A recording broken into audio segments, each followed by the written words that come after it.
В формировании гражданской активности большую роль играет школа. В ее стенах необходимо воспитывать неравнодушных граждан, способных мыслить критически, стремящихся улучшить окружающую действительность, готовых брать на себя ответственность. Дети, да и многие взрослые тоже, не всегда ясно представляют, что патриотизм – это не только эмоциональное отношение к родине. Любовь к родине должна в первую очередь проявляться в конкретных делах. Очень много изменилось за последние 2 десятилетия, изменилась страна, появляются новые государства, мы строим свое новое государство. И мы видим, как нам во многом не хватает знаний, как быть настоящим гражданином, как осуществлять и делать реальным это народовластие, о котором говорится в нашей Конституции. Как быть патриотами не только во время боевых действий, но и в обычные будни, когда мы должны брать ответственность за решение проблем, которых очень много вокруг нас. Вот именно этому посвящена наша работа. И мы хотим, чтобы наши дети с детского возраста не отстранялись, не были бы пассивными, учились бы быть настоящими ответственными гражданами, которым не безразлично то, что происходит с их страной. Центр гуманитарных программ в течение многих лет оказывает поддержку гражданским инициативам в разных городах и селах Абхазии. А в прошлом году ЦГП обратился в ОБСЕ с предложением поддержать идею проведения конкурса проектов среди школ во всех районах Абхазии. Целью этого конкурса является стимулирование гражданской активности среди старшеклассников Абхазии и формирование модели включения школьников в общественную жизнь именно через осуществление конкретных проектов. Наш центр в течение многих лет занимается образовательными программами. Мы очень много работаем с учителями, и вот в частности в области гражданского образования. Мы очень много думали, и вот у нас родилась идея такого проекта, который мы потом назвали «Активные граждане». Итак, в сентябре был объявлен конкурс, а уже в начале октября были объявлены победители. По 3 проекта в каждом районе и 3 проекта в городе Сухум. Прошлой осенью в Абхазии целое сообщество детей и школьных учителей решили, что многое можно изменить к лучшему, даже используя свои силы и совсем незначительные средства. Так, например, в средней школе села Пшап ребята своими силами организовали мини-парк культуры и отдыха. Главная цель этого проекта – принести пользу своему району в организации досуга для молодежи и привлечение внимания общества к проблемам района в целом. Не было у нас детской площадки. Здесь вот только покрышки были закованы, больше ничего. То вот мы выкопали, собираемся здесь их закопать и сделать более удобным, чтобы было это детям. На месте этой площадки мы хотим сделать так, чтобы аппаратура, чтобы там была, чтобы развлекались там во время дискотеки, какие-то праздники, чтобы еще конкурсы, если будут проводиться там с разных школ, если тут будем собираться, ну и проводить какие-то конкурсы. Была создана инициативная группа молодежи, проконсультировались с инженером-строителем, закупили стройматериалы и инвентарь. Собственными усилиями была подготовлена площадка и навес для оборудования. Здесь у нас, вот, например, сзади меня были заросли, то есть здесь невозможно было вообще даже пройти. Они умудрились это все почистить, расчистить от камней. Ну, я надеюсь, что они ожидают того, что у них на самом деле будет. Настроение у детей, у ребят очень бодрое. Они каждый раз просятся, приходят ко мне, срывают, кстати, мне уроки, просятся, что нам сегодня сделать, что нам на завтра сделать, какие нам стройматериалы еще нужны, что нам еще принести, чем будем работать. То есть такие вопросы, они, конечно, меня и беспокоят, но и с другой стороны они меня очень радуют. Они работают очень активно. А в средней школе села Дзыгута учащиеся решили создать мини-радиоузел. Отсутствие музыкальной аппаратуры сказывалось на качестве проводимых мероприятий. в этом году у нас появился шанс реализовать проект, по которому мы смогли бы получить аппаратуру для школы. И это пошло бы в собственность школы, и не пришлось бы никого просить, чтобы они приносили из дому. Но вначале директор наш сказал нам о том, что существует такой проект. Была собрана сразу же в этот день инициативная группа, где мы обсуждали, что нам лучше всего для школы. И мы посовещались и решили о том, что покупка оборудования для нашей школы будет лучшим, что мы сейчас можем для нее сделать. На данный момент, как видели, ранее мы проводим различные мероприятия по различным исполнителям средних веков, например, Бах, Бетховен. Еще в дальнейшем мы будем изучать других композиторов. И это поможет нам поднять наш культурный уровень школы на уровень выше, надеюсь. Сельские дети в своих семьях не получают никаких сведений, они не ходят в музыкальные школы. И поэтому вот это, мне кажется, дает большое развитие для детей. Вот мы запланировали цикл мероприятий. Вот сегодня мы хотим, чтобы дети хоть чуть-чуть прослушали некоторые произведения Баха, Бетховена и Моцарта. И дальше вот так продолжим цикл этих ознакомительных программ, передач. Ученики школы номер 2 в городе Очимчира решили проявить свою гражданскую активность путем создания клуба «Возрождение».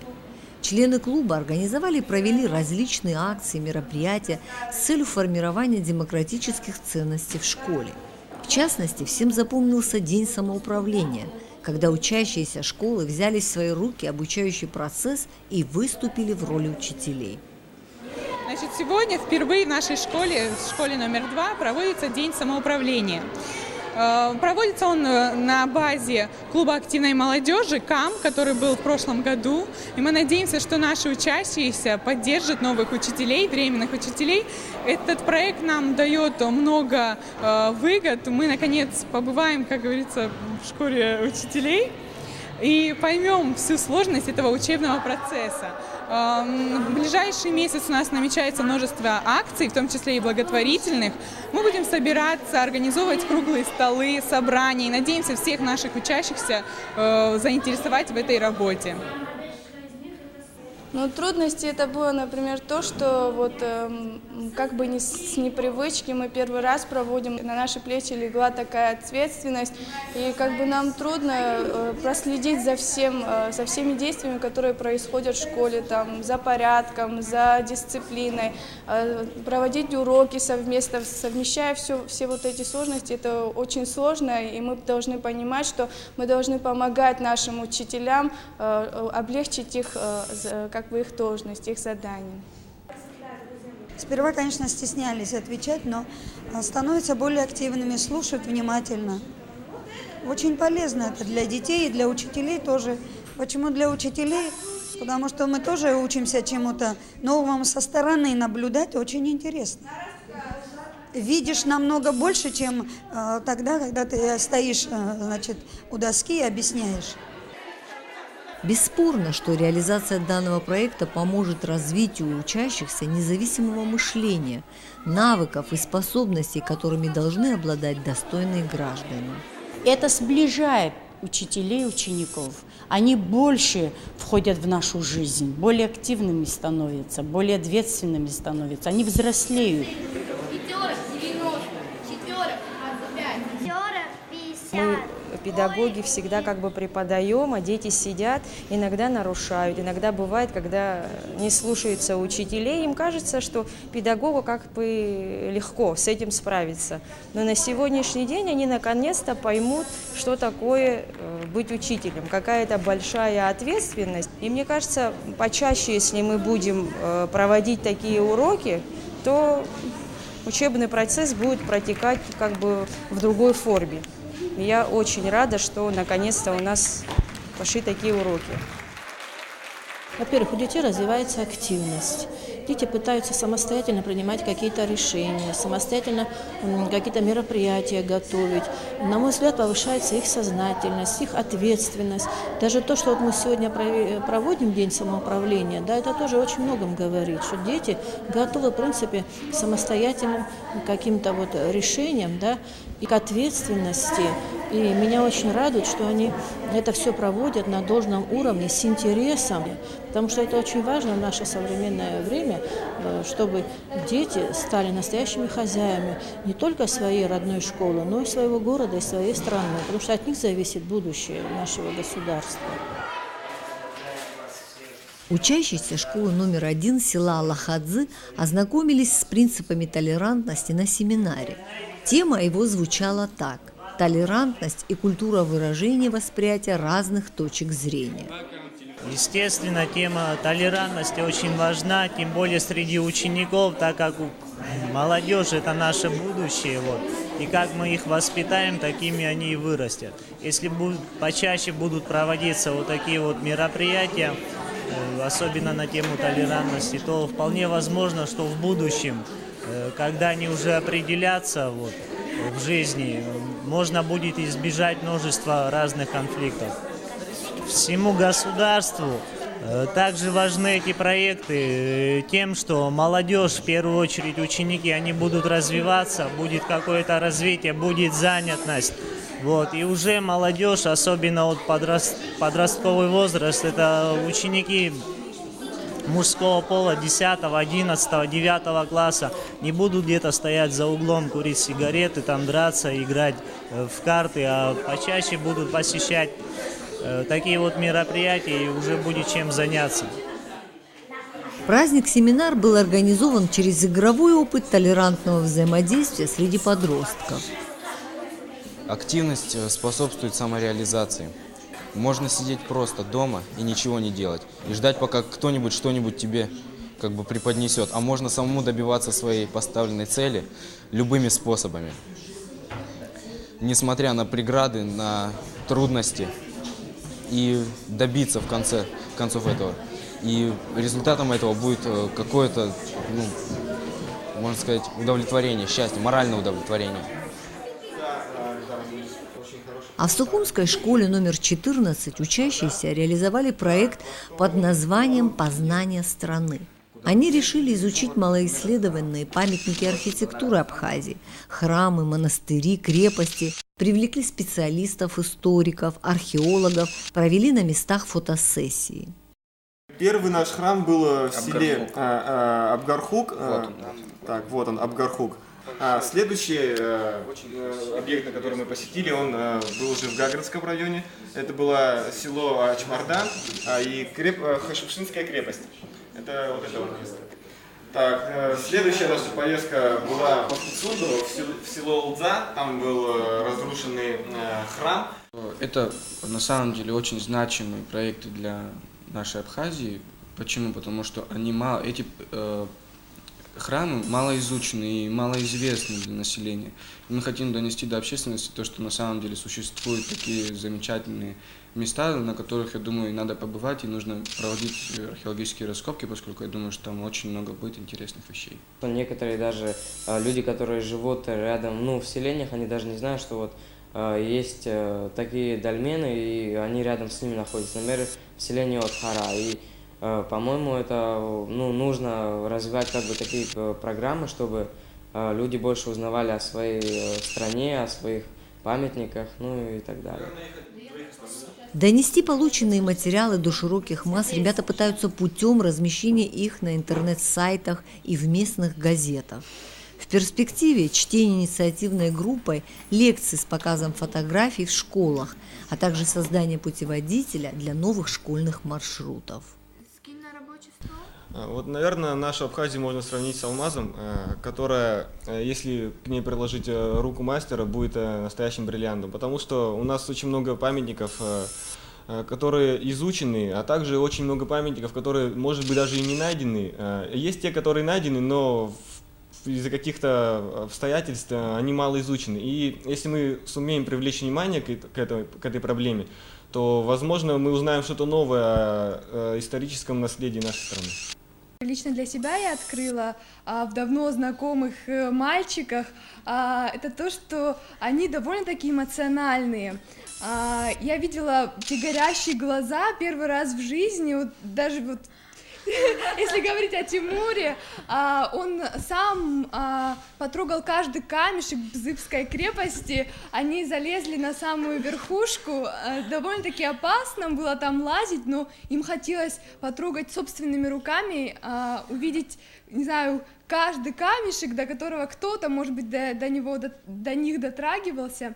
Ясно, что реализация данной программы поможет воспитанию ответственного отношения нашей молодежи к архитектурным и культурным ценностям страны.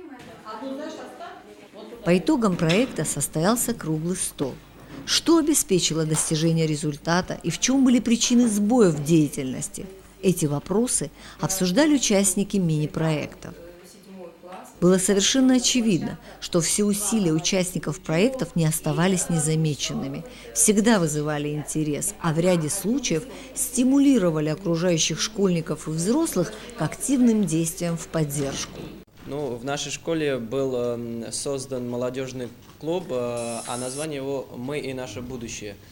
Тренинги, да, обсуждения были о проблеме ВИЧ-инфекции. Дети узнали больше о том, как передается ВИЧ-инфекция, какими путями. Каждый ученик имел возможность повесить свою работу на тему наркомания как социальная проблема человеческого общества в Абхазии. Мы очистили старую спортплощадку от зарослей, и большое участие в этом принимало население самого микрорайона.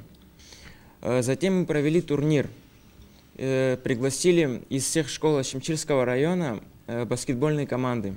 Еще проводились экологические мероприятия. Наши, учащиеся выходили в город, мы выходили на набережную, убирали. Это как бы экологическая акция, но главной нашей задачей и целью было изменить сознание людей для того, чтобы они поняли, что пора что-то менять, что мы сами что-то можем. Многие отмечали, что более четким стало чувство ответственности, сформировались навыки работы в команде. Некоторые открыли в себе качества, которые помогали эффективно руководить работой. Все отмечали изменения во взаимоотношениях с учителями, их стали гораздо лучше понимать. Многие учащиеся говорили о том, что теперь, после работы в проектах, они гораздо четче себе представляют, что такое быть настоящим гражданином. Мы проводим неделю гражданского активизма. Был создан клуб под названием «Возрождение». Мы провели акцию милосердия. Это была помощь наиболее таким нуждающимся пожилым людям. К нашему удивлению, вообще в Галерейском районе оказалось очень много памятников культуры, архитектуры и природы, незаслуженно забытых и запущенных. Мы еще турники покрасили у нас в школе, забор покрасили, все. Да, и лавочки, новые лавочки соорудили. Завершился круглый стол обсуждением возможных форм продолжения подобного проекта. Все участники высказались за то, чтобы и в дальнейшем активность школьников находила поддержку. 24 проекта, которые мы поддержали, очень успешно проходят. Какие-то уже закончились, какие-то продолжают работать. И в результате этих проектов у детей, мне кажется, сложилось такое чувство, да, что они сами могут менять ситуацию вокруг себя, улучшать жизнь вокруг себя, влиять на те процессы, которые происходят в их школе, в их городе, в их районе. Мне кажется, это самое главное. Итак, в результате реализации 24 мини-проектов были созданы 4 молодежных клуба, 2 школьных мини-радиоузла, озеленены и разбиты 4 школьных двора и мини-парка, построены и восстановлены 4 спортплощадки, проведены экскурсии в целях познания страны, проведены акции на различные темы и, в частности, чистая экология, здоровый образ жизни и другие. Учащиеся смогли привлечь к своей деятельности не только школьников и учителей, но и родителей, жителей районов, представителей местной власти и госструктур. В целом проект получил положительный общественный резонанс.